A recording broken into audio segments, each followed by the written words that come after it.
Bueno, antes de comenzar me gustaría agradecer al Instituto Tomás Pascual por haberme invitado a este gran evento científico y académico. Y además para mí es un gran honor y un placer estar en esta bella Real Academia Española de Medicina. Y espero que me acompañéis en este viaje al pasado que os voy a proponer, para que reflexionemos un poco sobre lo que ha sido la dieta de nuestros antepasados a lo largo de muchos millones de años. Realmente la alimentación es un punto muy importante en nuestra historia evolutiva, y más este año que conmemoramos el año Darwin, y bueno, pues quizá es un poco el mejor marco incomparable de este año Darwin con este segundo aniversario del Instituto Tomás Pascual, para que realmente me acompañéis y os voy a hacer una presentación amena y sugerente con algunas cuestiones importantes sobre nuestra dieta y sobre nuestros comportamientos alimentarios a lo largo de muchos millones de años. Bueno, si recordamos, hoy somos la única especie en el planeta, Homo sapiens es la única especie en el planeta que queda, pero durante muchos millones de años hemos convivido varias especies humanas en el planeta. Nuestras peculiaridades alimenticias, como podéis ver en la diapositiva, nos han llevado a ser omnívoros, pero no siempre fue así. Realmente nacimos hace 4 millones de años en África. Nuestros primeros antepasados, los australopithecus, eran frugívoros, granívoros, casi vegetarianos, y hoy Homo sapiens se ha convertido en un omnívoro extremo, que además tiene la peculiaridad de procesar los alimentos y los recursos alimenticios con unas sofisticadas técnicas de cocina, con unas sofisticadas técnicas gastronómicas, que han ido cambiando a lo largo de la evolución humana. Además, el acceso a los recursos alimenticios no ha sido siempre tan fácil como ahora. Hemos debido transportar nuestros alimentos durante casi jornadas enteras para lograr apresar una presa de caza, cazarla, descuartizarla y poder llevarla a nuestros lugares de habitación para repartir el alimento. Esa es otra de las peculiaridades humanas de nuestra alimentación, el compartir el alimento. De acuerdo que otros primates, ya que somos primates, también almacenan sus alimentos y reparten sus alimentos entre sus comunidades. Pero bueno, los grupos humanos hemos desarrollado también unas especiales técnicas de almacenamiento que tan solo Homo sapiens ha sido capaz de llevar a cabo.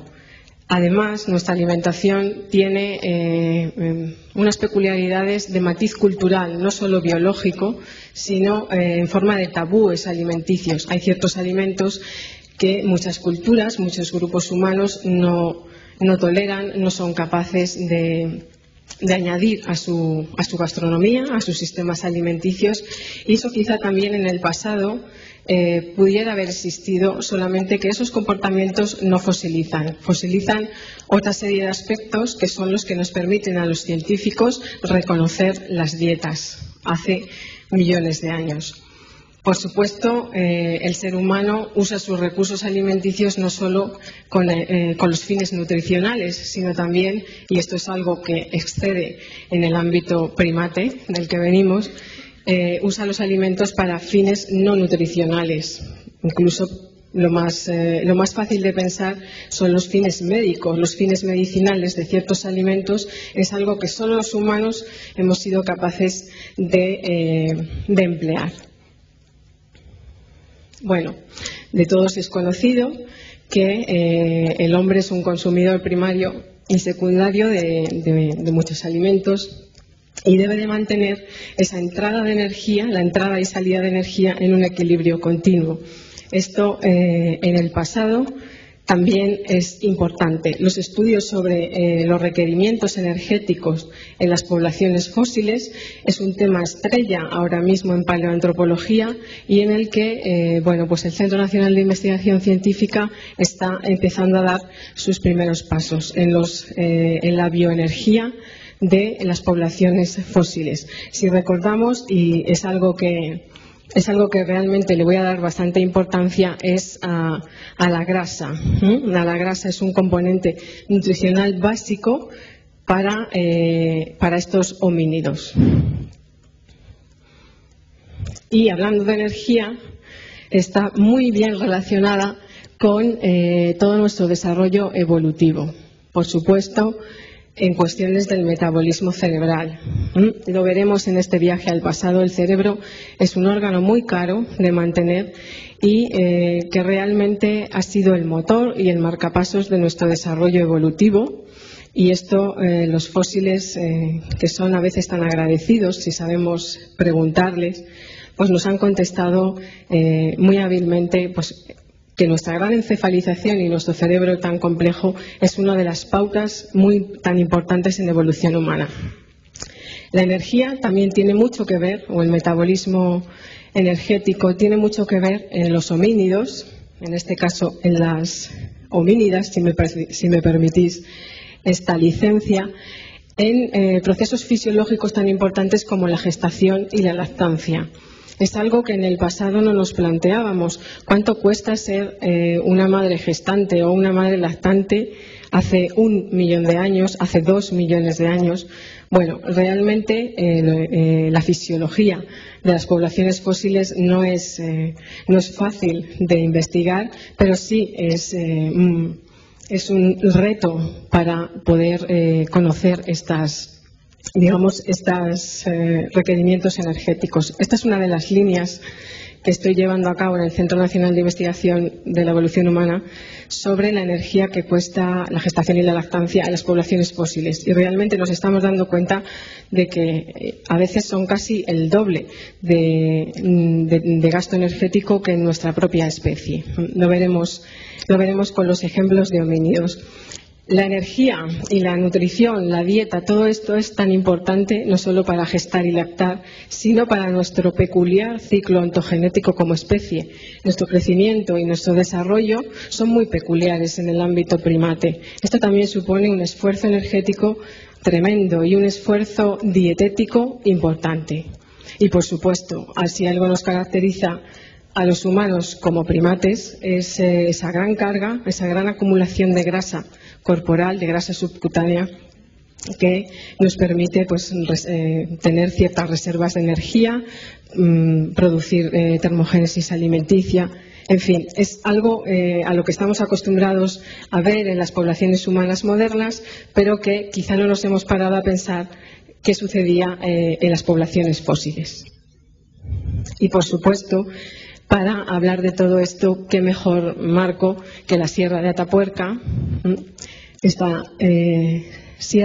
pequeña sierra, aunque es una gran montaña mágica que encierra cientos de miles de fósiles que nos pueden ayudar a comprender esa evolución de la dieta, esa evolución de los homínidos de más de 1 millón de años. La importancia de Atapuerca, primero como patrimonio de la humanidad y segundo como un gran proyecto científico, me gustaría recalcar aquí que el proyecto Atapuerca no solo es un proyecto científico de gran calado nacional e internacional, sino también es un proyecto humano en el que un gran equipo multidisciplinar de personas tenemos la suerte de poder investigar estas huellas del pasado que son los fósiles humanos. Más de 30 años de excavación han podido llevar a cabo un montón de generaciones y las que quedan por llegar, en el que el estudio de los fósiles humanos se ha convertido en una referencia nacional e internacional, como os digo. Y cada campaña de excavación es una sorpresa nueva. Cada vez vamos descubriendo nuevos fósiles que nos permiten, en este caso, ser portada de la revista Nature, pero sobre todo poner a la ciencia española en un lugar indiscutible en paleoantropología, por supuesto, y dar cuenta de la riqueza antropológica y paleoantropológica que tienen estos fósiles humanos y que tenemos tan cerca. Esta, sin lugar a dudas, fue el descubrimiento más importante de la campaña pasada, en el 2008, fue una falange de hace 1,3 millones de años. Es un hito en evolución humana en Europa el contar con estos fósiles tan antiguos, y que además, no solo por el hecho de ser tan antiguos, sino porque realmente la excepcionalidad de estos yacimientos nos permite hacer estudios punteros que nunca se habían hecho en paleoantropología.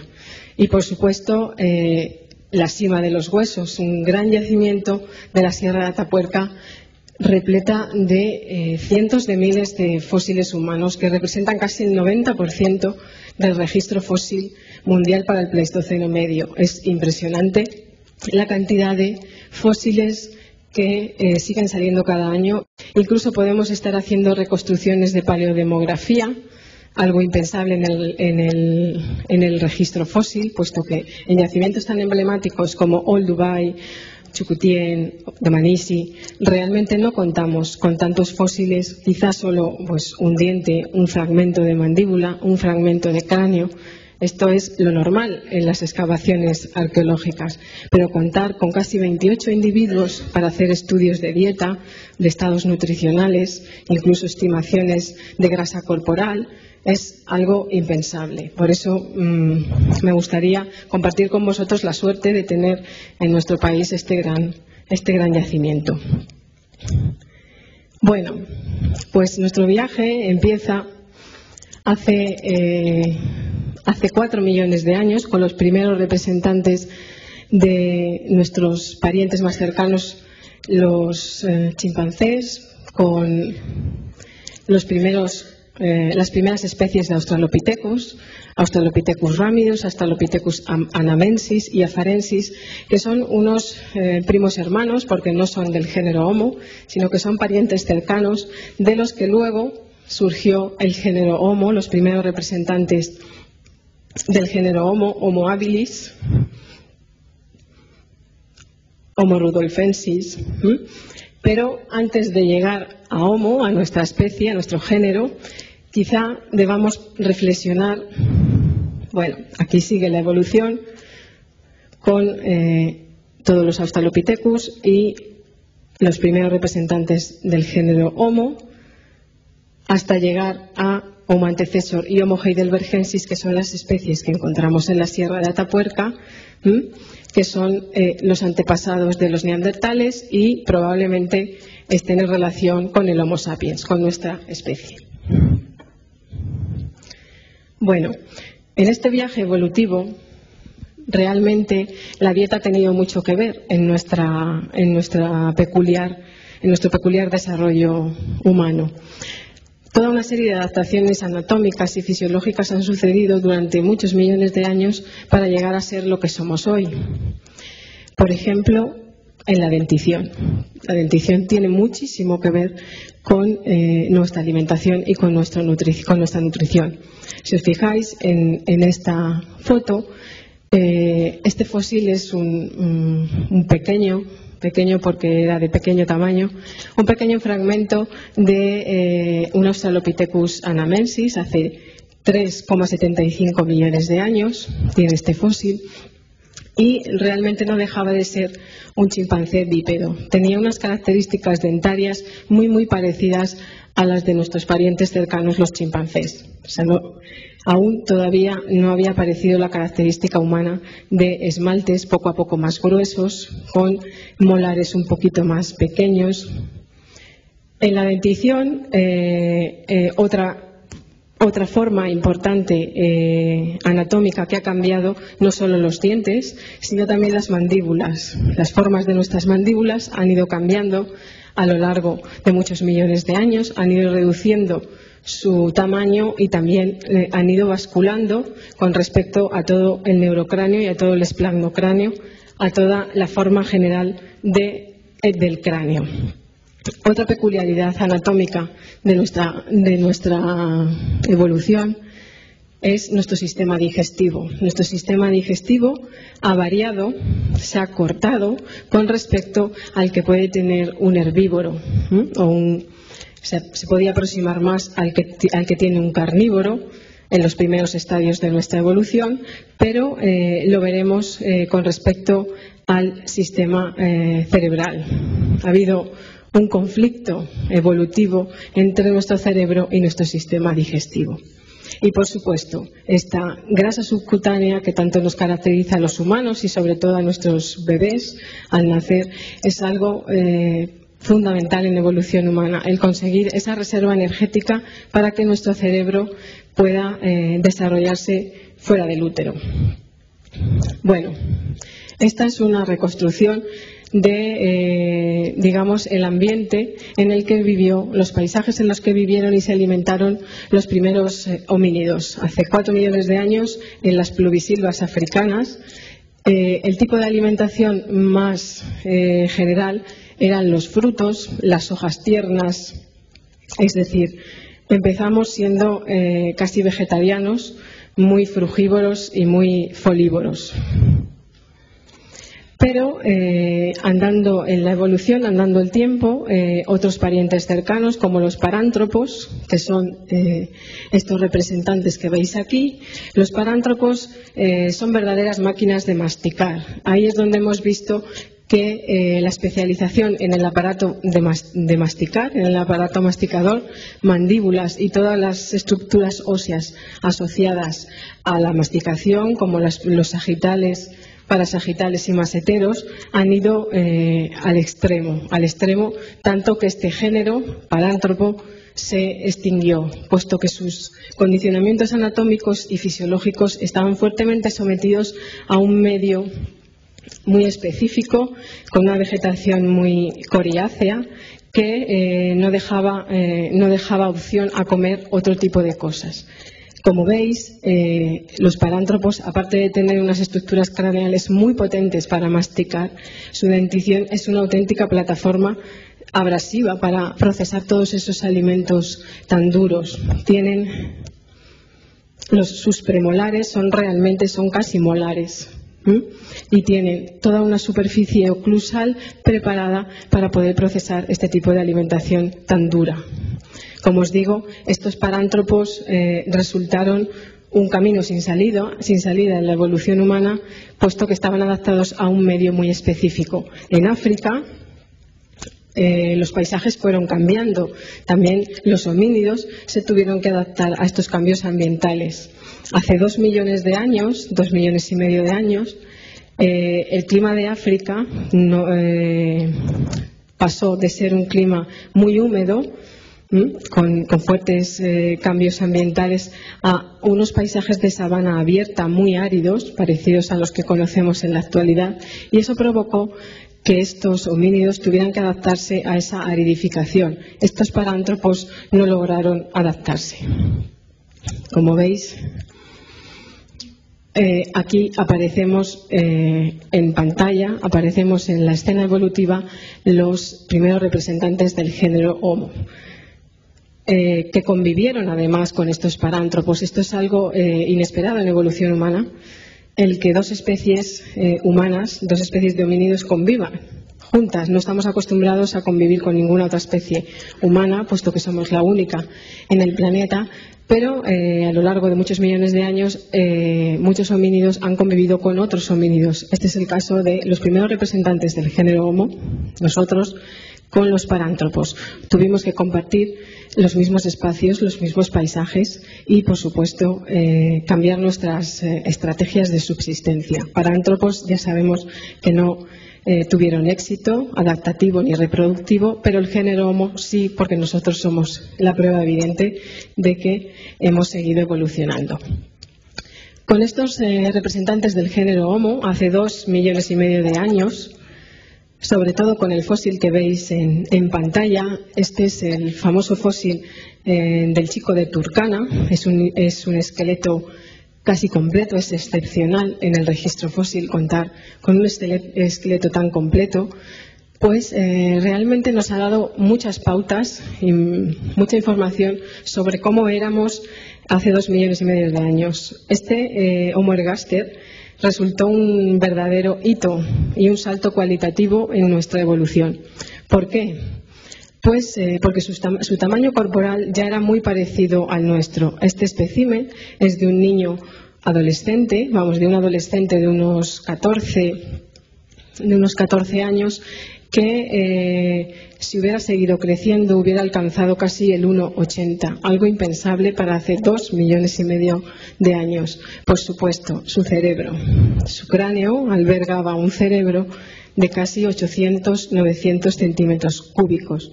Esto es un verdadero salto cualitativo en evolución porque su antepasado, el Homo habilis o los primeros representantes del género Homo, tan solo contaban con 600 centímetros cúbicos. ¿Qué ha pasado aquí? ¿Qué ha pasado para que exista ese salto cualitativo entre un cerebro de apenas 600 centímetros cúbicos hasta uno de casi 800-900? Bueno, pues probablemente tenga mucho que ver con la dieta y tiene mucho que ver a nivel del cerebro. Por supuesto, es de obligada referencia este trabajo del año 95 de dos investigadores norteamericanos que se llama la hipótesis del tejido caro. El tejido caro no es otro que nuestro gran cerebro. Nuestro gran cerebro por tamaño, porque somos una especie muy encefalizada, tenemos un gran cerebro con respecto a nuestro tamaño corporal, pero además es que nuestro cerebro es muy complejo y muy complicado a nivel neuronal. Esto ha ido cambiando a lo largo de la evolución humana y ha permitido los logros tecnológicos que tenemos ahora, incluso los logros sociales de los que ahora disfrutamos. Bueno, pues esta hipótesis realmente nos viene a decir que hubo un conflicto evolutivo entre cerebro y sistema digestivo. Si recordáis, nosotros comenzamos nuestra andadura como frugívoros y hemos llegado a omnívoros. En el camino también nos hemos hecho carnívoros. ¿Qué pasa con el cerebro y el sistema digestivo? Para mantener un cerebro tan complejo y tan grande, pues necesitábamos elementos muy energéticos, necesitábamos elementos nutrientes de origen animal, no solo de origen vegetal. Estos homínidos desarrollaron una tecnología muy peculiar que podía ser capaz de, procesar alimentos de origen animal. Estos homínidos de hace 2 millones de años, Homo ergaster, consiguió extraer de las carcasas de animales la carne y la grasa, sobre todo la grasa que necesitaba su cerebro para poder seguir viviendo en la sabana, en un ambiente tan hostil.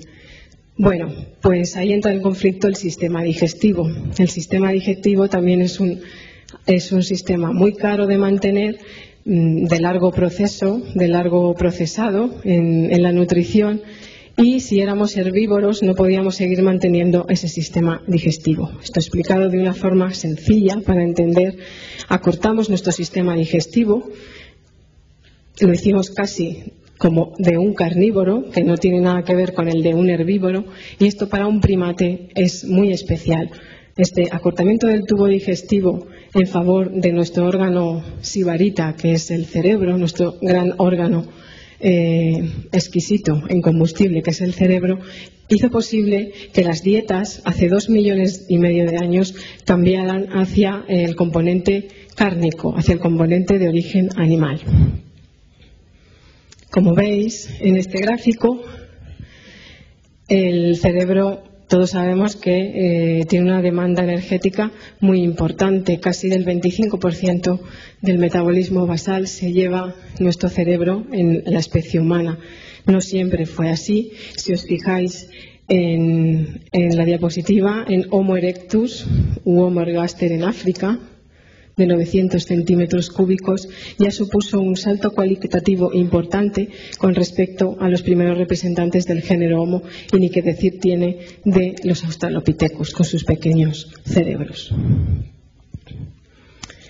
Bueno, todo esto que os estoy contando realmente, los paleoantropólogos y los paleontólogos, ¿cómo sabemos todo esto? ¿Cómo sabemos y cómo estudiamos las paleodietas?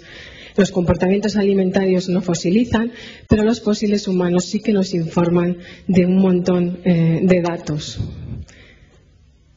Una de nuestras vías de aproximación durante mucho tiempo fue los datos indirectos, es decir, nosotros estudiábamos los restos de animales que aparecían en los yacimientos para saber qué habían consumido, tan fácil como saber qué habían comido estos homínidos. Estudiando los huesos de animales sabíamos que habían consumido ciervos, caballos, bisontes, algunas especies vegetales que se conservaban. Esto es lo que en paleoantropología conocemos a través de la arqueozoología y la paleobotánica. Estas fuentes indirectas de conocimiento nos permitían reconstruir las dietas.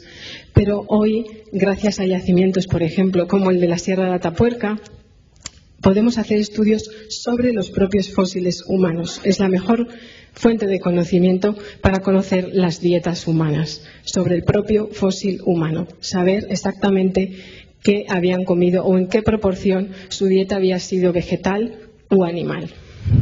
Para ello contamos con analíticas complicadas, como puedan ser las analíticas químicas, la evidencia isotópica y los análisis de elementos traza sobre los dientes y sobre los huesos de humanos.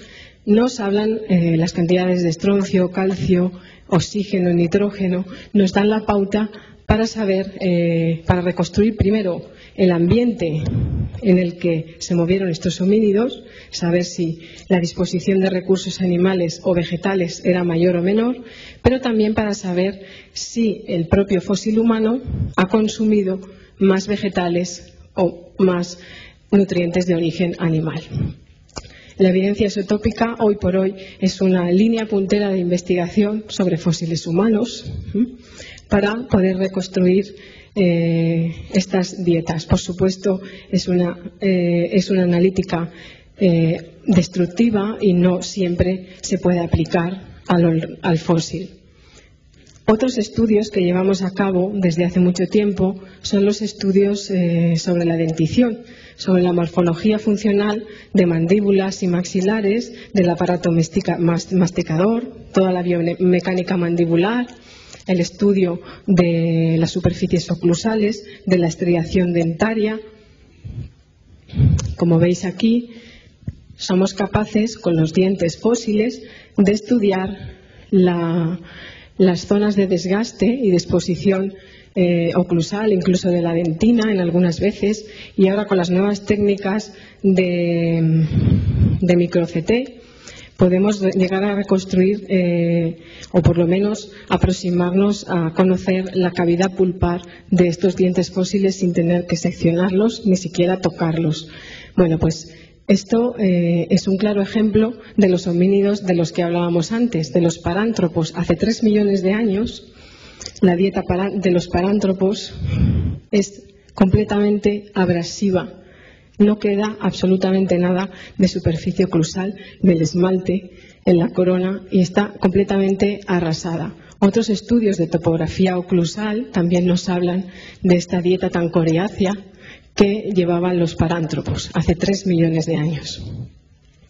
Los estudios de microestriación dentaria son otra analítica muy buena para conocer, digamos, no solo las características dietéticas y nutricionales de los homínidos, sino que además la microestriación dentaria y los estudios de líneas de crecimiento, de las líneas Redschuh y los primas del esmalte, nos permiten conocer el proceso de desarrollo dental de estos homínidos, que es muy importante para conocer todo el ciclo de ontogénesis de estas especies fósiles.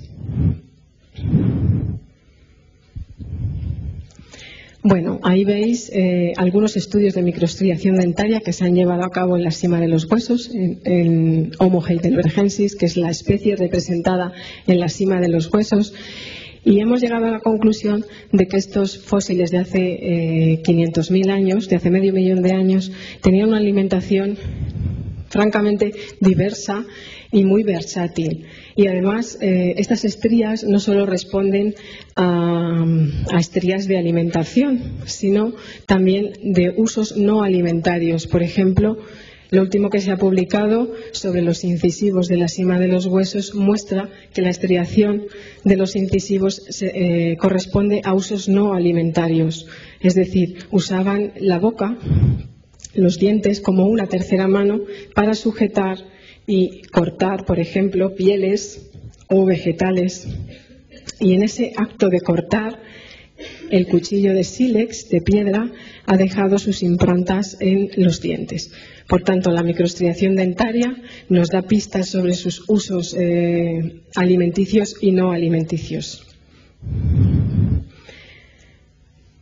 Y una vez llegado hasta aquí, realmente la dieta humana hace muchos millones de años era una dieta de calidad, o sigue siendo nuestra alimentación una dieta de calidad. Bueno, en el gráfico podéis observar que la dieta humana se sale del ámbito primate con mucho, de una manera muy significativa. Los asteriscos que representan los humanos nos están diciendo que la calidad de la dieta humana es muy diversa y muy amplia en relación a otros primates, sobre todo a los chimpancés, que son nuestros parientes más cercanos. Resumiendo, hemos sido unos frugívoros, folívoros en nuestros primeros estadios evolutivos y hemos llegado a consumir bastante carne, bastante grasa para poder sustentar ese cerebro tan potente que tenemos. Incluso hemos metido en nuestra dieta, hemos incorporado raíces, semillas, tubérculos e incluso hemos incorporado no solo alimentos de origen terrestre, sino también fluvial y marino. Esto es algo que solo hasta ahora pensábamos que Homo sapiens había consumido moluscos y tortugas u otro tipo de recursos fluviales. Pues hoy sabemos, gracias a los últimos estudios que han sido publicados, que ya los neandertales consumían recursos marinos en la zona de Gibraltar, en un yacimiento excepcional de neandertales. Hace 40.000 años estos homínidos, que no son de nuestra especie, pues consumían recursos marinos. Es bastante importante este tipo de recurso, no por su alto contenido calórico, sino porque nos está mostrando la diversidad y la amplitud de la dieta en los humanos, en los homínidos. Bueno, y esto nos puede llevar a hablar de las peculiaridades de Homo sapiens. Homo sapiens ha sido o somos una de las pocas especies humanas que hemos desarrollado una serie de comportamientos alimentarios muy significativos a nivel de caza y a nivel de carroñeo también.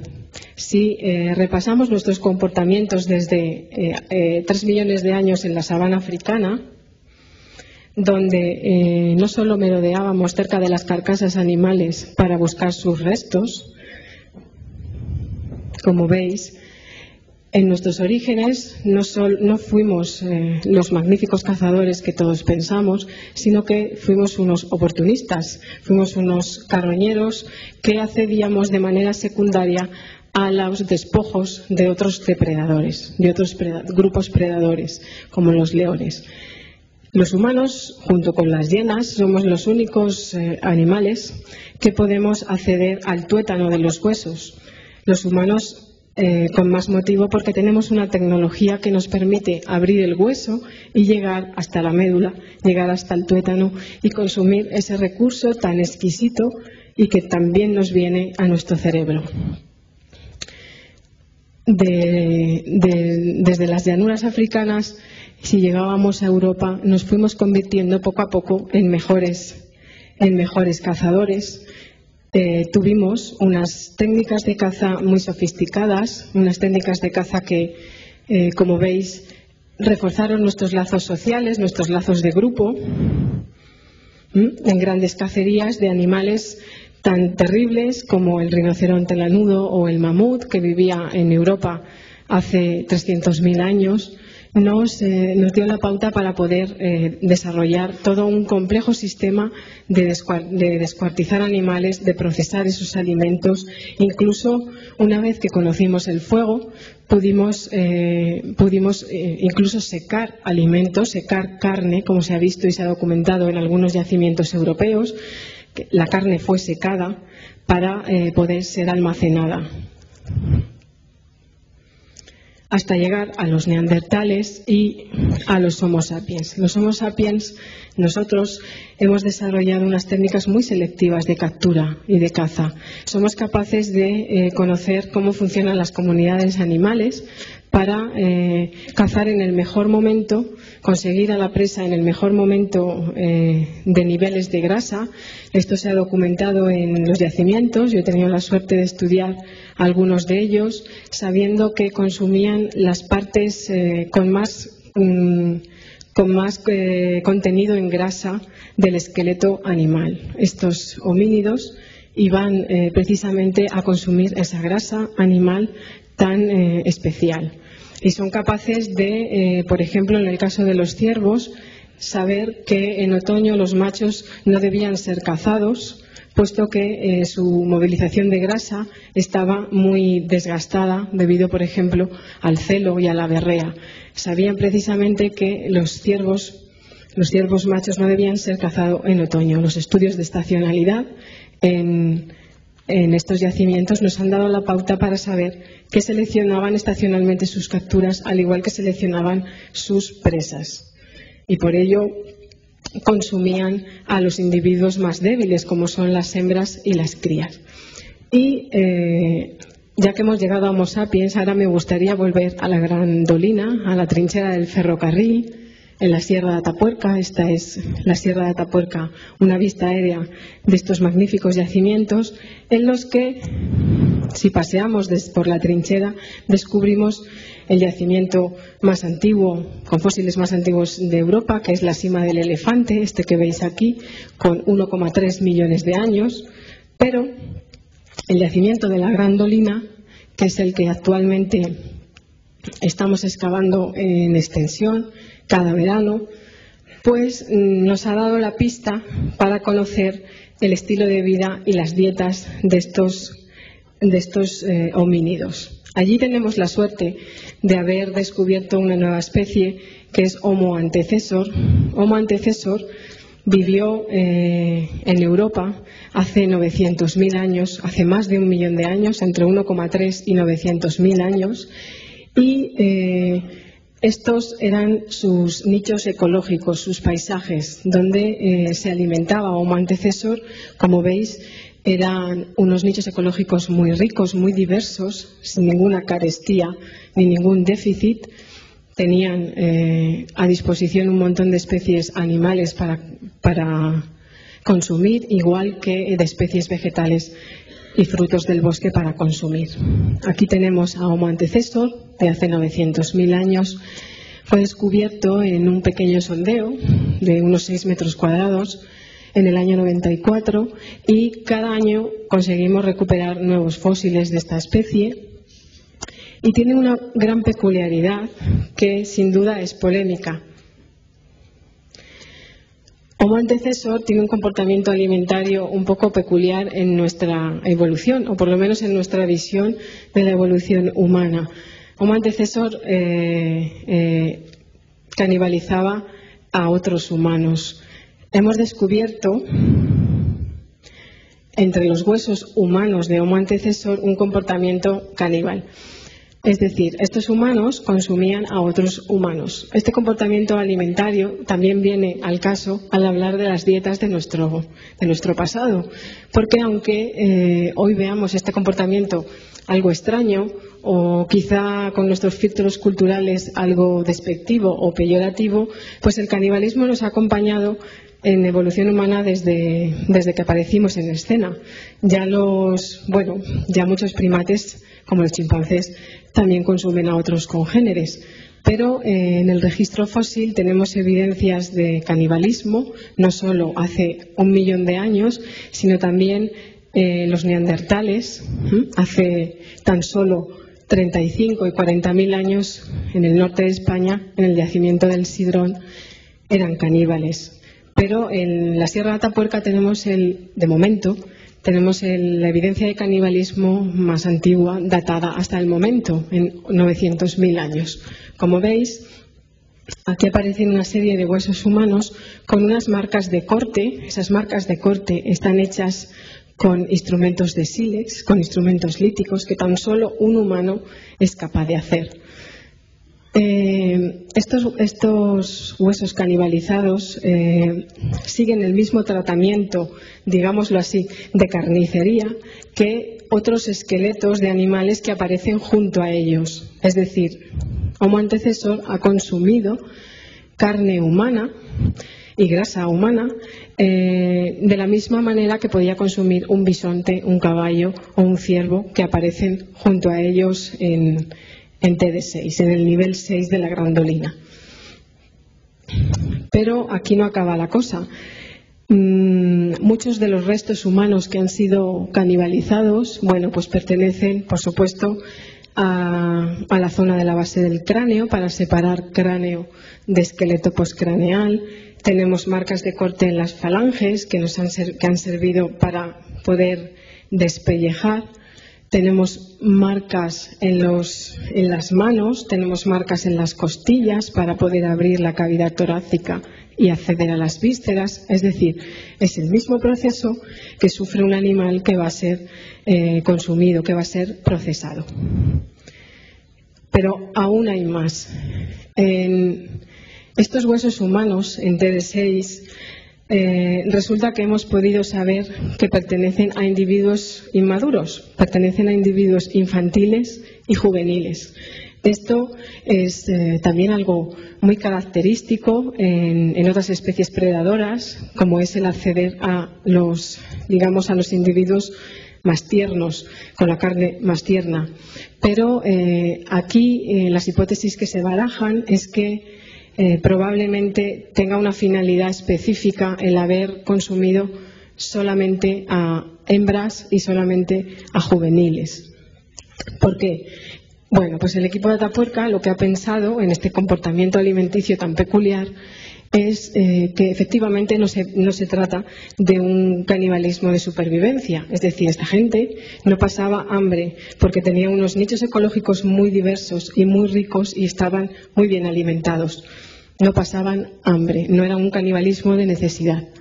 Pero tampoco pertenece a un canibalismo ritual, que es el que muchas tribus actuales todavía siguen practicando para imbuirse del espíritu del antepasado. Esto a nivel antropológico está muy bien estudiado, este tipo de canibalismo, y tampoco responde a esa premisa. Los estudios científicos han demostrado, o por lo menos han visto, que ninguno de estos dos canibalismos es el que se da en la grandolina. Entonces, ¿a qué responde este canibalismo?